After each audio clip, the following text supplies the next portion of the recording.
Hello, everybody, and welcome back for episode 16 of the Anarchy Arena podcast. This time, we are joined once again by none other than our favorite Satanist, Count Jackula of YouTube fame. Jack actually joined us for another two-part conversation, this time distinctly separated into two parts. Last time when we had Jack on the show, we dived deep into his journey into Satanism, and this time we get to talk about his other love, his love for horror movies and where that comes from. And we get to talk about our favorite horror movies and what got us into horror, and for me at least, how I differ in my love for horror for them. So sit back, relax, and enjoy this fun-filled conversation about horror movies. There's an oxymoron for you.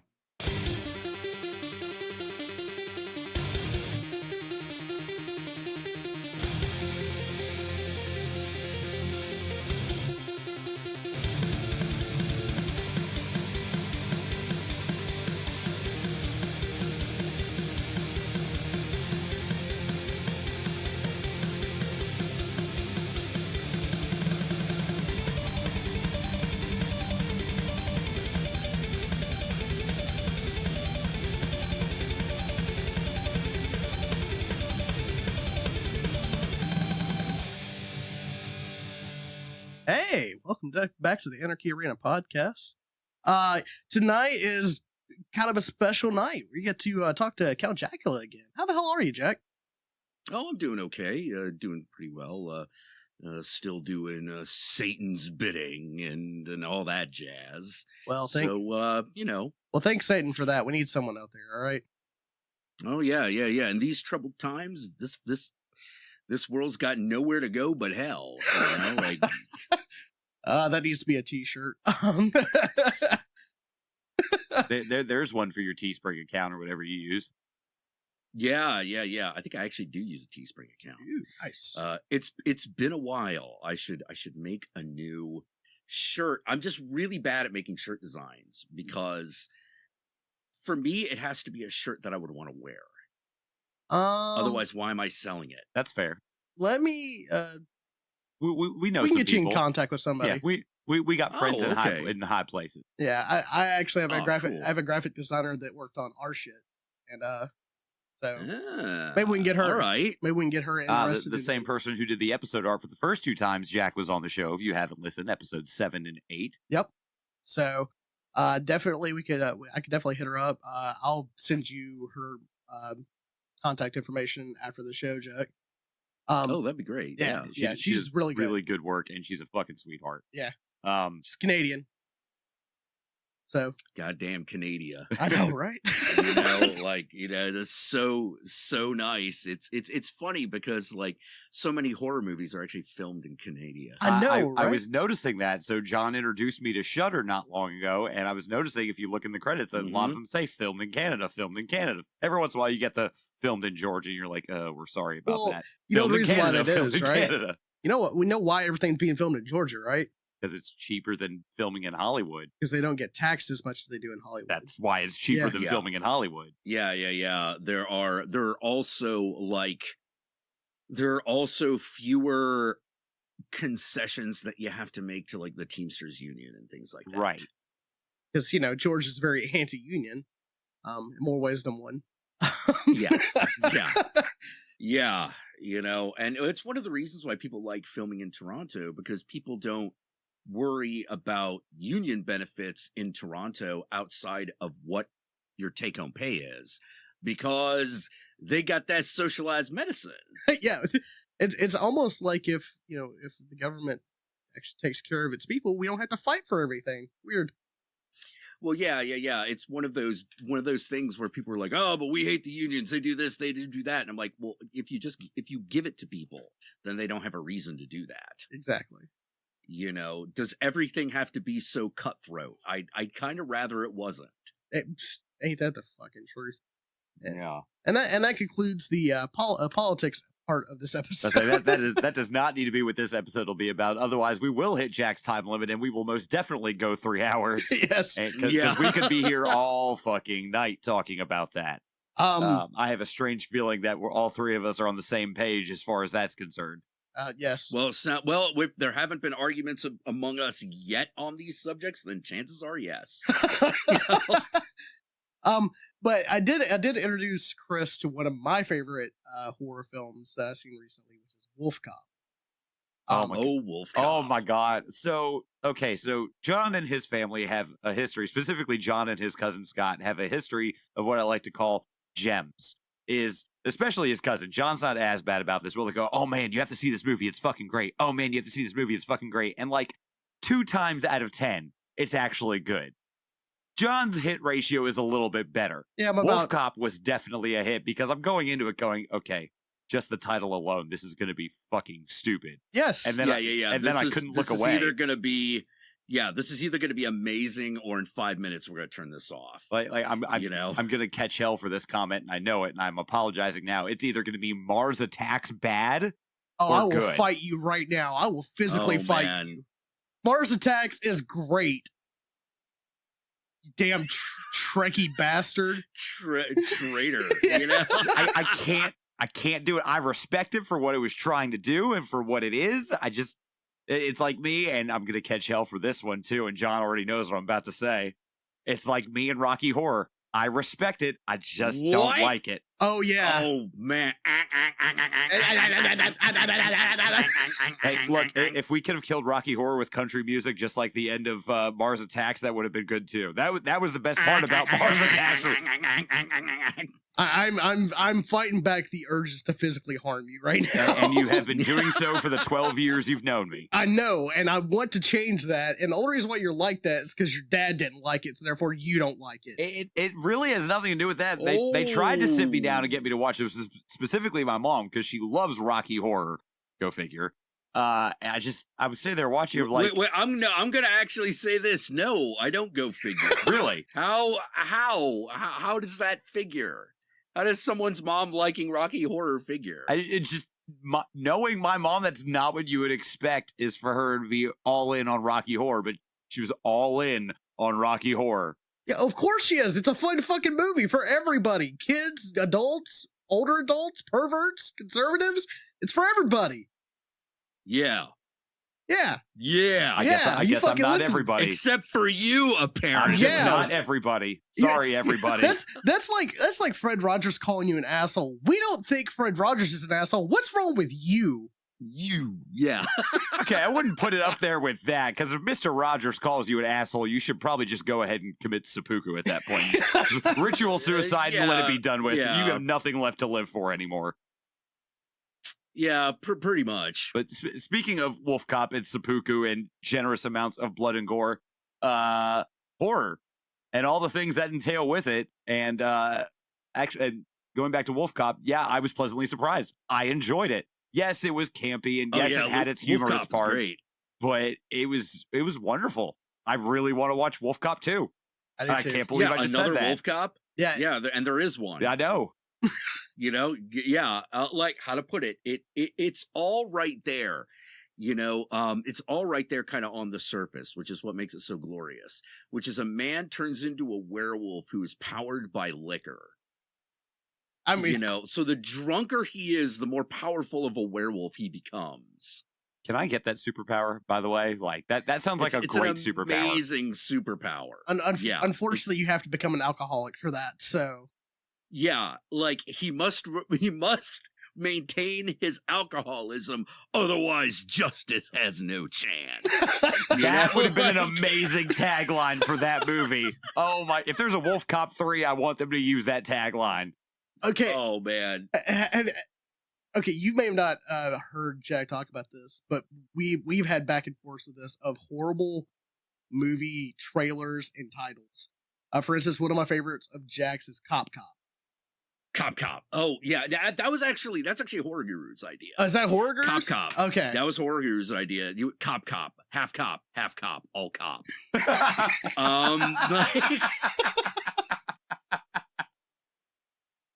The one we came up with on one of Jack's streams is called Slash Right.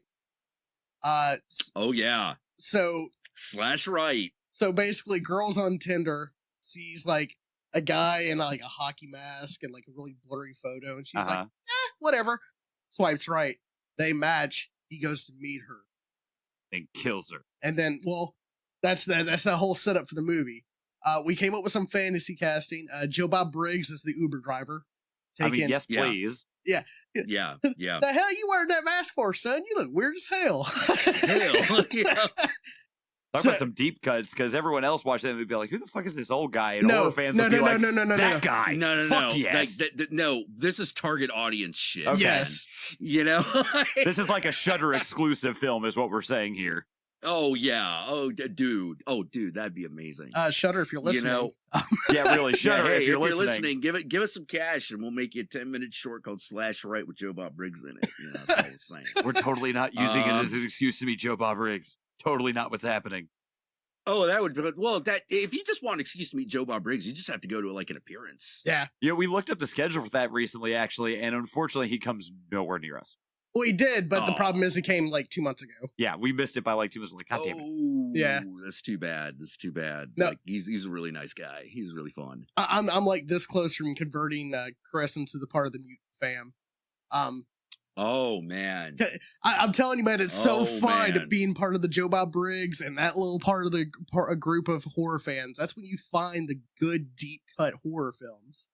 Oh yeah, that's where you find like the really crazy shit. Like I forget, has he done Chud 2 Bud the Chud yet? Not yet. I think it's coming up on the next. Okay, that next. I season. need that to be coming up because like that's one of those. How to put it? That's his Fast and Furious 5. Yeah. Like, meaning that's when that series gets good for him. Yeah. Now, granted, there are only 2 movies in the series, I think. I think there's 3 now. Oh, like, was there like a sci-fi movie that I mean, forgotten about or potentially, something like that? Potentially. I can't remember off the top of my head, but I think there's 3. Because Chud, the first one, is literally about, like, it's hard to describe. It's basically Toxic Waste the Warning movie. Okay. Yeah. Basically, toxic waste is mutating the homeless people in New York into these slime monsters. Toxic waste is people. Yeah. Pretty much. And the main problem that Joe Bob Briggs has with the movie is that it takes forever to get to anything happening. Yeah. And he's not wrong. Like, that movie takes forever. Like, all the shots of the monster that you see in the trailer are all the ones that exist in the movie. And it happens in the last 30 minutes of the film. Yeah. Everything happens in the last 30 minutes of the film. And you find yourself really interested in what's going on, but you're not actually scared. Right. And you're not, and you don't actually care about any of the characters that much. Well, except for one. The cook. Daniel Stern as the cook is amazing. The Daniel Stern character is the one you care about. Everyone else, you're just kind of like, okay, well, why are we following this asshole? What about this? And the fact that, but it's really obvious that the thing that Joe Bob Briggs really hates about Chud is that it teases you with a shower scene that never happens. Yeah, it does. It's just the whole. Okay, so you know who Daniel Stern is, right? As he puts it, there is they had a body double, but then there's no liquidity to be using a body double for. They just completely like didn't even shoot the fucking scene. I'm seeing the scene of the drive-in in my head. I'm just watching Darcy the Mail Girl pouting right now in my head. She's disappointed. Oh no, she totally does. Okay, Yeah. good. Yeah, she totally does because she loves. Yeah, Diana loves fucking Chud. She loves that movie. By the way, if Diana ever listens to this, hey Diana, we'd love to have you on the show. Oh man, yeah, because she's also a wrestling fan, which we are. That's right. We John actually saw a screen cap of her at Oh, I didn't see a screen cap. I was literally watching it live and went, "That's Diana Prince right there." Like, and he pulled me aside. And he goes, "Is that?" Like, yeah, that's fucking Darcy the Mail Girl. Holy shit. Yeah. Chris like, how'd you notice her that fast? I was like, let's be real here. Yeah, let's be honest. There ain't no not noticing that woman.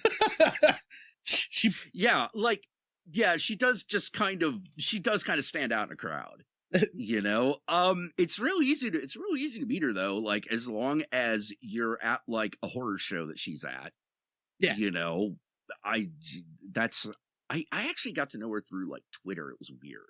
Yeah, same. Like, she occasionally likes some of my shit, and I'm a little bit weirded out by Yeah. that. Like, Yeah, it's really weird to be like it was really weird like meeting her at a show, and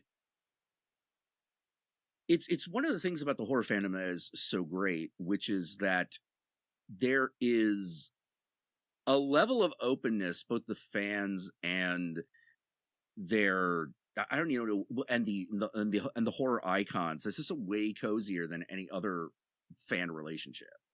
just 100% true. Like, Yeah. I've met Sid Haig, rest in peace. Oh yeah. Great human being. Spent a lot of time with me, just bullshit. Mostly because I didn't bug him.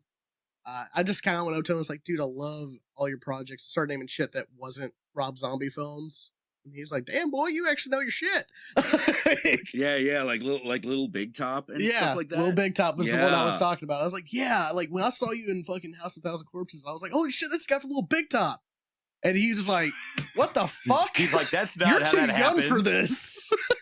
Oh man, you probably made his day, you know? Right? Probably. Which if I did, I mean, that makes me feel better about myself.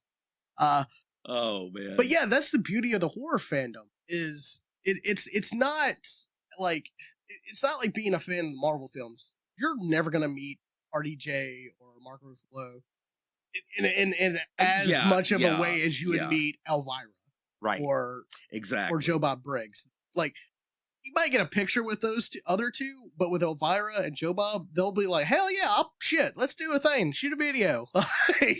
Yeah, exactly. Because like how to put it, there is a sort of I don't know how to put it. There's a sort of understanding of where you are in life that you get in the American horror fandom, and I don't know what exactly that comes from. It's the outsider culture, man. That's what it is. It's about most horror fans do not fit into any social bubble except for horror fans. Yeah, that's definitely true. They fit in with each other.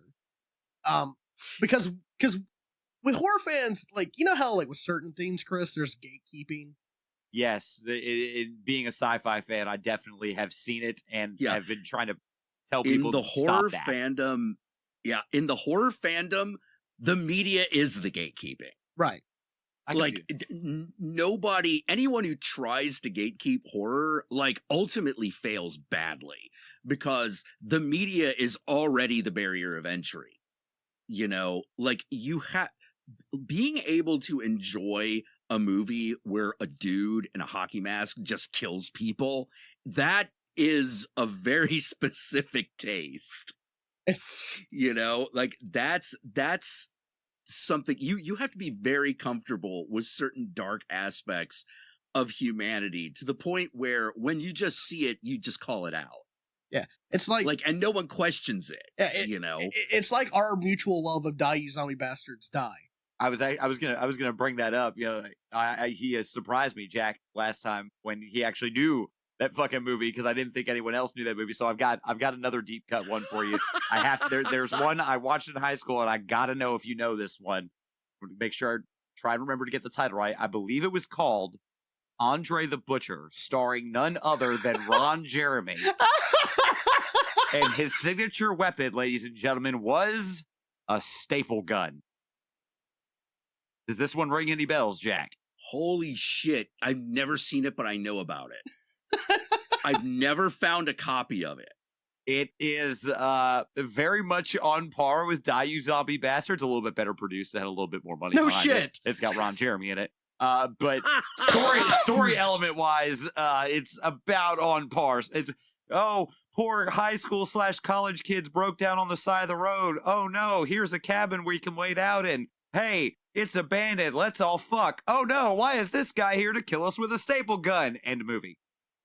Yeah, that's yeah, it seems like a tight plot. Yeah, well, like here's the funny thing. Going right along with what John was saying about we only really have horror movies in common.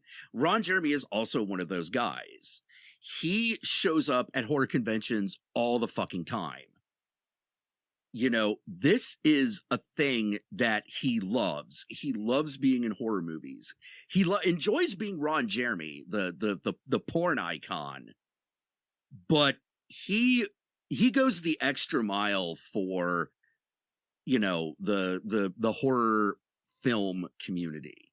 Right. He really does. And there's a lot of celebrities that do that too that you wouldn't think would be into horror films. Yeah, like one of my favorites, which is one of those, oh man, it's really sad. Because one of the things that you may or may not notice in a show in Los Angeles is that there are a lot, if one of the horror fans has become like a legit celebrity, they can't just tell you who they are. Because that creates problems. Right. And it's really sad. So it's really weird to be talking to someone, look over and realize, wait a minute, this is Benicio del Toro. Yeah, he goes there for ideas and shit like that. Oh, yeah. I've heard that about him. Yeah.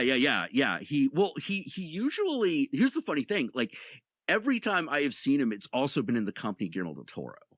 Yeah.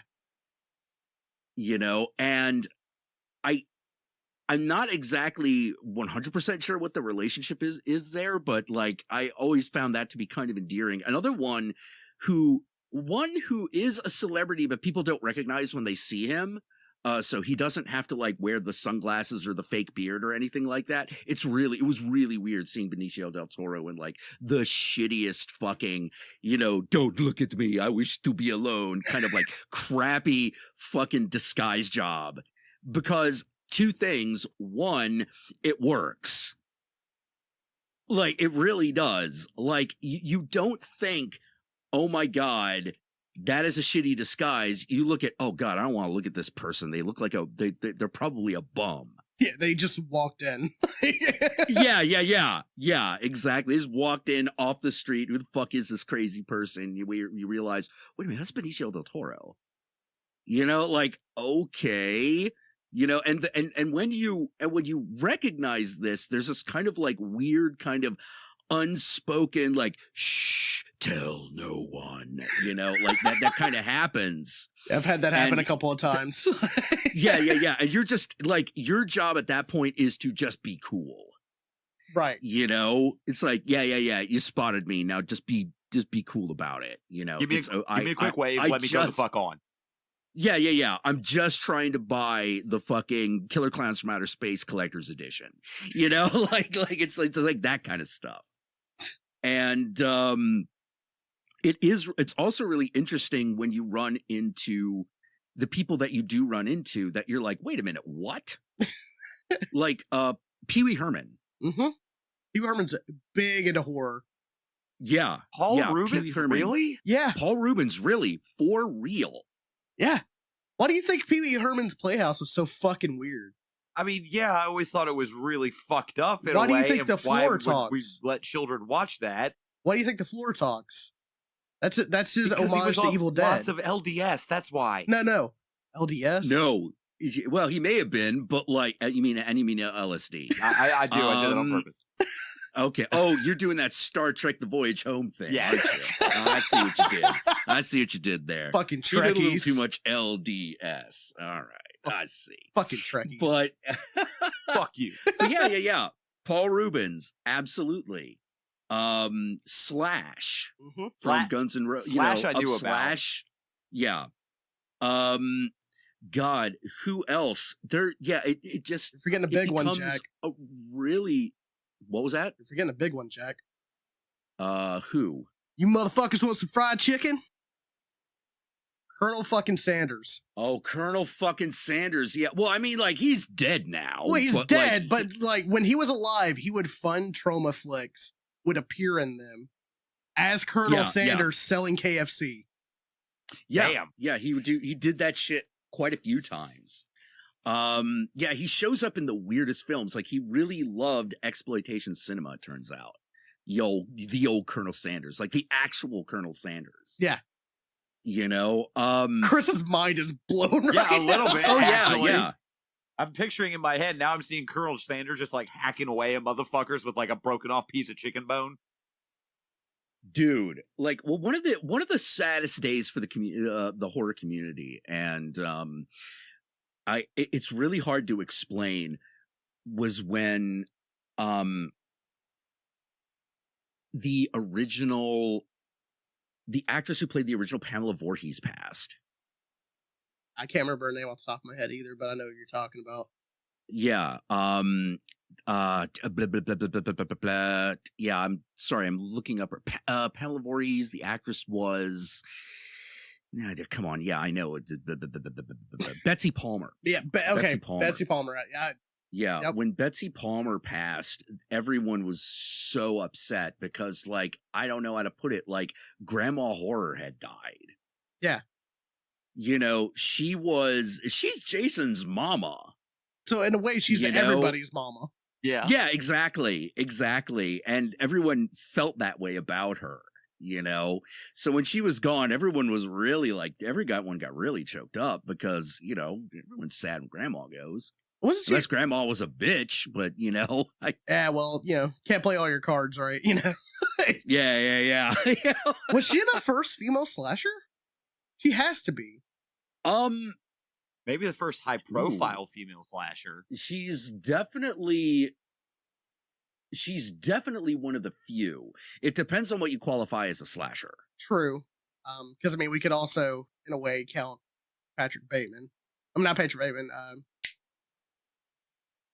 Shit. Why am I thinking of American Psycho? Yeah. You talking about Psycho? Yeah. Oh, Anthony Perkins. Yeah, Anthony Perkins. That's not quite. Kind of. Yeah, not quite. Yeah. What I mean, I'm even thinking of, like, you know, I'm thinking of movies like The Bad Seed and Sleepaway Camp. You know, so it's Sleepaway Camp. Yeah, well, Sleepaway Camp came later. I know, but I'm just saying, like, you know, horror gets a lot of hell because they think that everyone that loves horror is a deep misogynist. But the fact of the fucking matter is, who's usually a protagonist of horror films? Yeah. Female protagonist is very common in horror. It's super common. That's the reason why I got so I got mad when the Captain Marvel shit was coming out. Even though I like the film and have no problem with it, I got so mad when people were like, it's the first female lead. And I'm like, bitch, did you forget about Alien? Yeah. You forgot about Alien. You forgot about Terminator and Terminator 2. You forgot about basically every movie that wasn't up for an Oscar. Right. What the hell? I thought you knew. And when movie critics would say that shit, maybe extra mad because they're supposed to know better. Right. They're supposed to know movies, and they're supposed to be able, they're supposed to be able to make that distinction. And it's like they like the disconnect the disconnect between horror films and the rest of like cinema fans is the reason why it's very different. Yeah, our group kind of does get defensive, and we do kind of get a little bit angry when people don't consider us real cinema. And I'm just saying this as somebody who loves horror films. I haven't done anything in it. I'm just saying as a horror fan, I hate when people just kind of casually throw it away. The reason why I've been trying to get you for the last couple of years really into horror, because you would love all the themes of horror. You just, because your family didn't really watch horror films, or you didn't have really any exposure to it, you never really got to understand that. Well, okay, so a lot of that is, and I'm sure Jack will have a lot to say on this, is, let's face it, for a while there, mainstream, I'm not talking about the good indie horror films that you've come to show me, but mainstream horror for a good while sucked. Like, it wasn't just that they were bad movies, it's that they also weren't very scary movies. Like, I can distinctly remember, so the first movie that wasn't rated G that I ever watched was Jurassic Park at 5-6 years old. Okay, that movie at 5-6 years old, as much as I love dinosaurs and still do, that movie made me jump. I didn't have a movie make me jump again until 2009 when The Fourth Kind with Mila Jovovich came out. That movie legitimately The Fourth Kind until I learned the backstory behind the movie, and props to that writing and directing crew for doing a really good job of making it seem as realistic as they did. That movie genuinely freaked me out. And it was the first time a horror movie had gotten me in all those years. was The Fourth Kind, Oh, and then The Babadook after that. The Babadook got me back. Okay. The Babadook is a little bit easier for me to understand because like that was genuinely that there was a lot of real super genuine horror in it. I thought I was not a big fan of The Fourth Kind. I wasn't the second time I watched it after I knew what was happening. And I'm sorry, everybody, spoiler alert. The movie's made out to be like a docudrama when in reality, everything about it, all the found footage and everything was doctored to make it all look like found footage. So they did a really excellent job of when you got making like it. Mila Jovovich is the star of the picture, kind of gives it away. Well, and they were supposed to have like, VHS recordings from these therapy sessions when they basically just hired underling actors to record on shitty cameras. And same thing with the audio and whatnot, which I didn't realize the first time I watched it. Afterwards, it just made me appreciate the level of effort they put into it. But yeah, no, The Fourth Kind was the first movie in almost 20 years to make me jump out of my skin a little bit. And that's probably because it had sci-fi elements mixed in with the horror. So that's what got me. But yeah, Jack, be honest with me, mainstream horror for a good chunk of time kind of fucking sucked. Yeah, there was this very large period of time when there wasn't a lot going on. Like a lot of people, one of the problems that I have with the Scream movies, it's not so much that I think Scream is bad. The problem is it's a very bad jumping on point for the genre. Yes. Like the whole thing revolves around things that you have previously come to understand about horror movies. Yeah. And that is not a great place to start with. So there are a lot of people who are fans of Scream that became fans of horror movies, but it's not the same as like the people who like got into horror because of Saw or even Hostel or Cabin Fever. Yeah. Like those are all very good movies of the type that were really, of the quality that was really popular in the early and mid 80s. Right. They're well done, they're well made, they're good, but they're not like super slick. Right. They're a little rough around that first Saw is a little rough around the edges, as is like Cabin Fever is really rough around the edges. Yeah, Cabin Fever is one I couldn't get through. I liked it. I respect it, but I just can't watch it. Yeah. I don't even consider it like anywhere close to fucking Eli Roth's best movie. Yeah. And I have a hard time really thinking of the first Saw. The others maybe more so, but the first Saw is a straight horror, maybe a body horror movie, but not necessarily horror. I call it, that's more of a psychological thriller, at least in my book it is. Because, that's because the what's going on. Until the actual trap goes off, it's way more of a thriller. Yeah. But see, that's the thing. You're convinced that psychological thrillers are completely different genre. It's in horror. So would you call Natural Born Killers a horror movie? Yeah, I would call Joker a horror film too. Call what? Joker a horror film too. Yes. Yeah, I would agree with that. Like the horror in Joker isn't that he's murdering people constantly. The horror in Joker is, holy shit, is everything that's happening right now in real life, is that actually happening? Or is that just a figment of his imagination? And I'm glad that you and Guru talked about that in your video. Go to Horror Guru's channel if you haven't already. Look up the Joker Blood Splatter vlog. It's an hour long. Sit down, get yourself something to eat. God, yeah, it's so talked good. So long about that movie. Yeah, I just watched that movie this past weekend, and then I was sitting down watching the vlog with John, and I have to agree with you guys on a lot of the points you made. God, that movie was phenomenal. Yeah, the movie's great. Yeah, super good. It deserves all the Oscar bids that it got. I don't think it beat Parasite, but that's exactly. Like Parasite has something a little extra that kind of pushes it over the edge. Right. It's hard to pinpoint exactly what it is, but it's definitely there.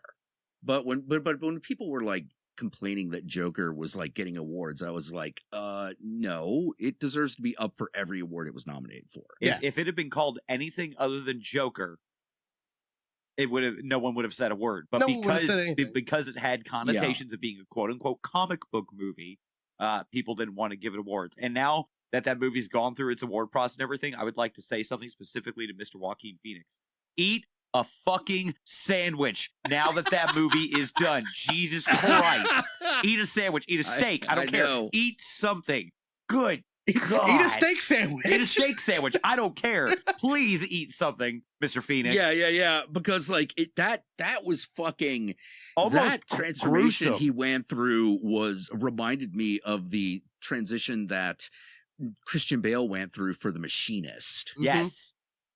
You know, like which bringing it back around to like things which are a little bit more obviously horror movies. Yeah. The Machinist, the movie he did literally right before he filmed Batman Begins. Yeah. So, have you ever seen The Machinist? Or I've seen clips of it to know what you're talking. So you see about. what he looks like in that, and then immediately goes and films Batman and looks like fucking Batman.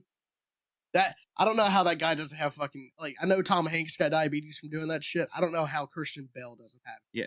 First of all, Hollywood, Yeah. can we stop this, please? Because you're gonna kill off some of your greatest actors by forcing That's them how to some do of them this. want to do it, though. That's the thing. You can't tell. I don't. That's not a new thing. No, I We've know it's been not a doing new that. thing, but it shouldn't be a thing at all. I agree. I don't know if you can stop some people. Yeah, you know some they had to people have stop to. Chris Hemsworth from actually growing out a legit beer gut for Endgame. Because he wanted believe to. it. They had to stop him from growing out a Well, legit beer shit, gut. wouldn't you if you were on the Avengers diet? Hell, oh, I get to be fat. Give me all the donuts and beer you have. No. I think you're thinking I'm asking you for a lot of beer and donuts. I want all the beer All and of the beer and donuts. you have. Yeah, fuck it. Well, like it's like Patton Oswalt had this great fucking bit about living in Hollywood. And he's at a party, and he's like I was at a party for a movie. I won't tell you which one, but everyone's there. These are the at the time everyone there was a star. They were on the rise. The most beautiful people. Like if they were the like sexiest blank of the year, they were at this party, and then in the middle of it was me.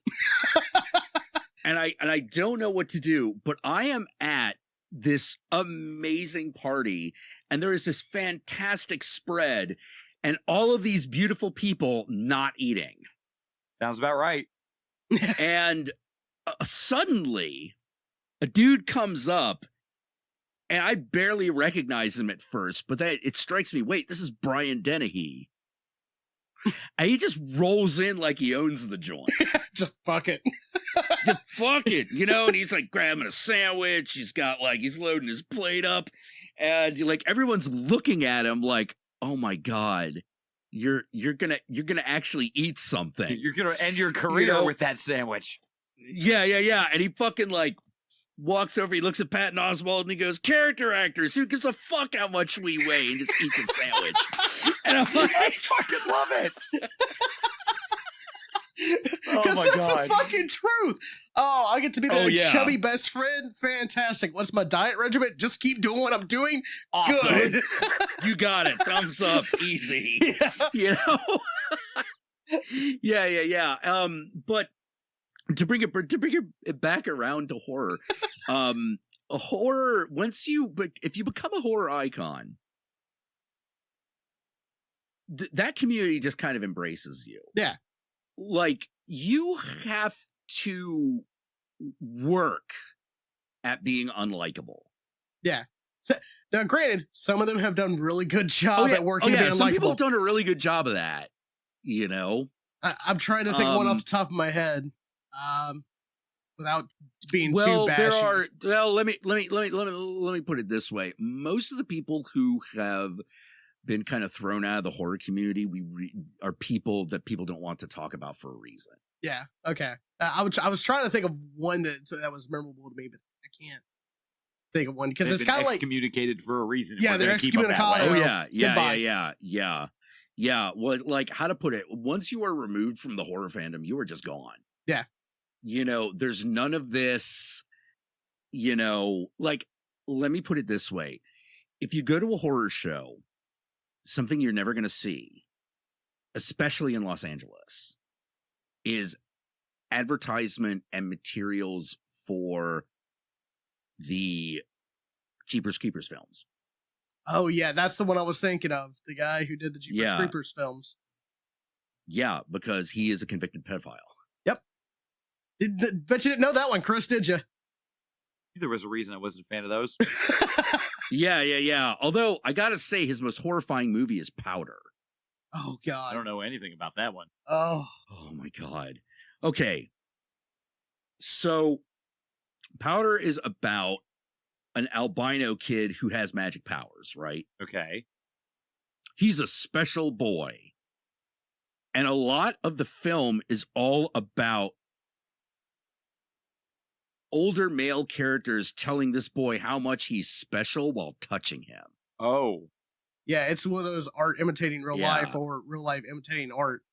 That's That's a different it's kind really of horror. uncomfortable. Exactly. You know, that's supposed to be like a Hallmark movie, by the way. Technically, it's a Disney. Yeah, it was supposed to be like a feel good Disney flick.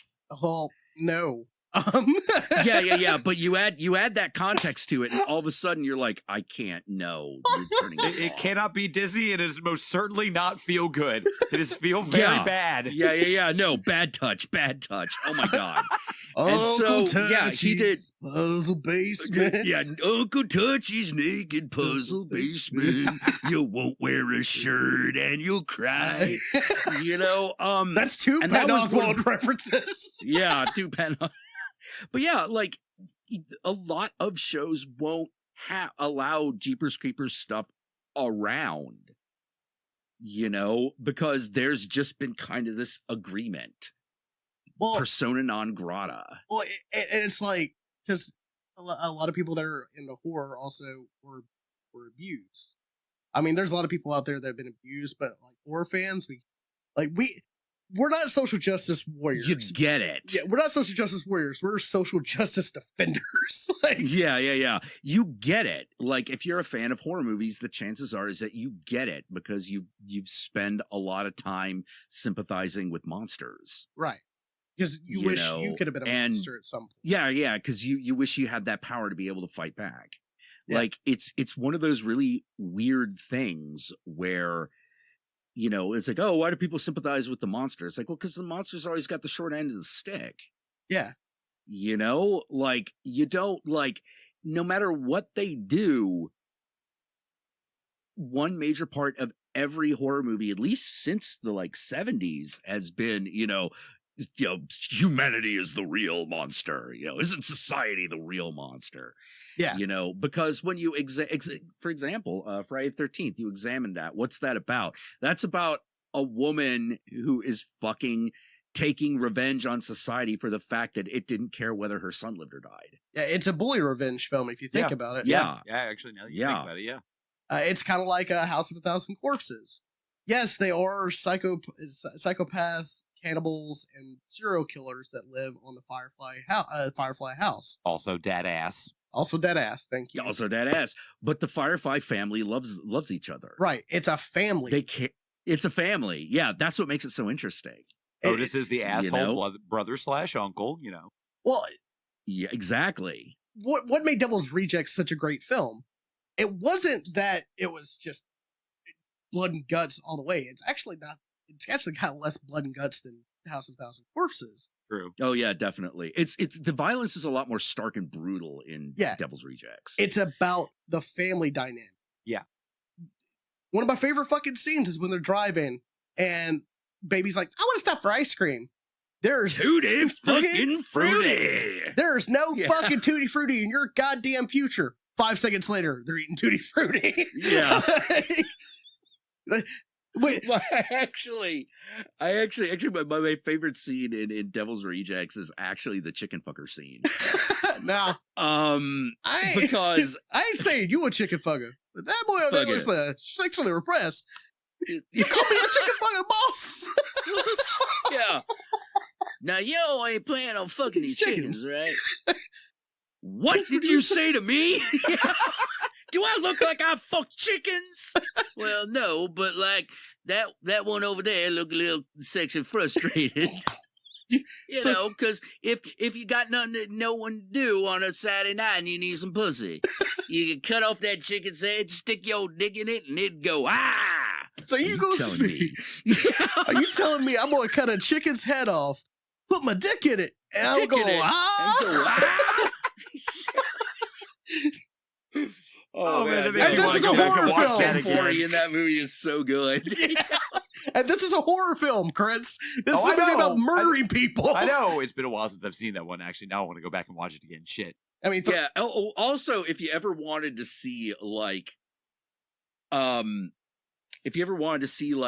Dottie from Pee-wee's Big Adventure as a hot, squeaky voiced prostitute, you piqued my that's interest. The movie for you. Yeah. Well, like, okay, so she has been in like 2 Rob Zombie films, essentially playing some version of the same character. The one is in The Devil's Rejects, the other is in 31. You didn't recognize her. Apparently, I didn't. It's Sexhead, right? Yeah, Sexhead. You remember? Okay, you watched 31, right? You're gonna have to wait a minute while I kill you, because I'm a little high right now. Okay, so you know, in 31, you get to the giant guy with the burn marks all over his fucking body. Yeah, There's this hot little like squeaky Harley Quinn that's behind him. That's Dottie. Okay. Yeah, that's Dottie. Yeah, that's her. You know, another great movie that has a Mexican dwarf that is a Hitler worshiper. Oh, dude, yeah, that guy shows up in 3 from Hell as well. Yes, he does. Actor. Is he the one-eyed guy? Is he? You mean the Mexican dude? Yeah. The Mexican dwarf? Yeah. Yeah, I believe he is. Yeah. I thought I recognized him. I just couldn't put my fucking finger on it. Yeah, you can't put your finger on it because the last time you saw him, he was completely clean shaven and dressed up like Hitler. Yeah. You know? Chris is looking at me like, what? Listen, there's when you get into this fandom, there's a lot of weird shit you absolutely start loving that you can't explain. Like, yeah, like I fucking, that was the moment the midget Hitler showed up in 31 was the moment I knew I was gonna love this movie. I'm like, oh, this is thank you, Rob, for this bounty that you have fucking put before me. That opening, that opening monologue is when I knew I love it. Because because the line, Richard, you know what, everybody in hell just wants some popcorn. And I'm like, I love popcorn. And I'm like, you know what? Well, like the thing I love about that is I found myself going like, we get like a peek of what the DC universe would be like if Rob Zombie was at the helm. Oh my God. Yeah. You know, because you're looking at Richard Brake and what he does, and you're like, I know he's called Doomhead, but that's the Joker. And it's the best like Joker transformation, like screaming in the mirror, "Fuck you, I hate you," and then punch himself in the fucking face, and then using that to make the clown smile. I was like, yeah, that's the Joker I want. Whoa. Holy shit. Yeah, it's literally about him, like, because the thing that's interesting is that he considers himself a professional, so he's doing a job. Right. So he acts like a professional, but his profession is murdering people. Yeah. You know, not assassinations, not eliminations, brutally murdering people. And let me tell you something, brother, business is a boom. Business is a booming, you know?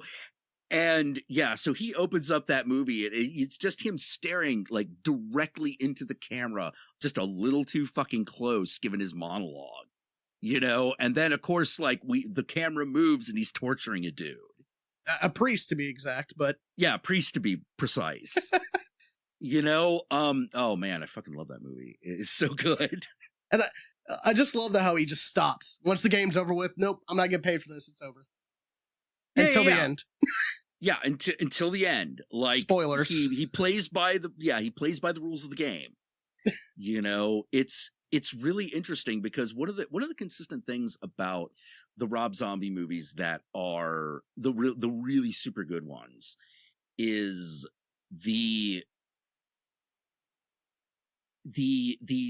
bits of humanity that exist within the thing that you normally think of as evil and is in fact doing something evil. Yeah. You know, in Lords of Salem, it's the three witches and how they deal with each other, and how they're basically the Golden Girls. Yeah, no, But Yeah, they're here to murder now that I hear that people. out loud, yeah, you're absolutely right. Jesus. Yeah. You know, you could almost like look at it. Thank you for being a friend. You know, it's fucking like D. Wallace is fucking killing that guy. You know, like, but yeah, that's roughly the dynamic that they have, and it's what makes them so fucking interesting, and why the scene where you actually watch them work together and kill that guy is so fascinating. because they are You know? they are effective. There's no like questions. There's just quick movement kill. Yeah. They just know. They're like, okay, they're just all waiting for that moment where it's like, all right, you know, she says it's time to kill the guy. It now happens. Just everything just goes into motion. Right. You know, they don't even think about it. They have been on this ride a million times. You know, they have been doing this for a long fucking time. Did they ever confirm that they were actual part of the coven in the original Lords of Salem? Like the original Salem Coven? Yeah. It's highly implied that they are the reincarnation of some of the witches that were helping the main witch, right? That's played by Meg Foster, right?